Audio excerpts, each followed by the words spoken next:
È un'occasione questa importante, mi sembra, questa sinergia tra Confartigianato Nazionale e Confartigianato Veneto per offrire agli installatori l'opportunità di una mini formazione, se vogliamo. È importante che l'installatore conosca quelle che sono le problematiche che andrà ad affrontare con l'avvento dell'LTE, che ufficialmente sulla carta è partito a gennaio, in realtà è ancora in fase come dire, di sviluppo.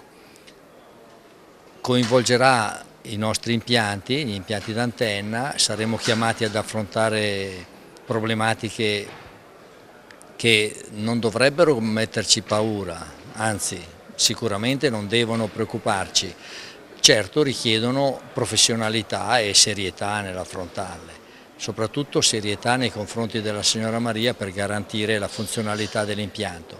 Ci sono aspetti che coinvolgono anche, come dire, i costi che in teoria dovrebbero essere affrontati dalle compagnie telefoniche che accenderanno questo nuovo servizio di quarta generazione, la telefonia di quarta generazione. Vedremo come si risolveranno questi problemi. Il Ministero ha emanato un regolamento, è in attesa che venga pubblicato sulla Gazzetta Ufficiale, lì vengono definite le modalità di intervento. Confidiamo nella serietà di tutti e nella possibilità che ci sia del lavoro nuovo anche per gli installatori. Quello che conta è che l'installatore deve sapere che il lavoro nuovo arriva anche nel momento in cui uno se lo cerca.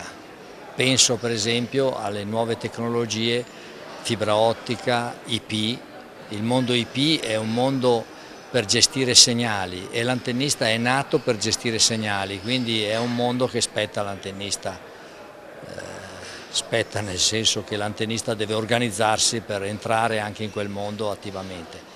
Il DM 314-92, che era un DM che Confartigianato considera assurdo, è stato abrogato, quindi il mondo delle reti LAN è aperto, entriamoci pesantemente che abbiamo le conoscenze e le possibilità per farlo.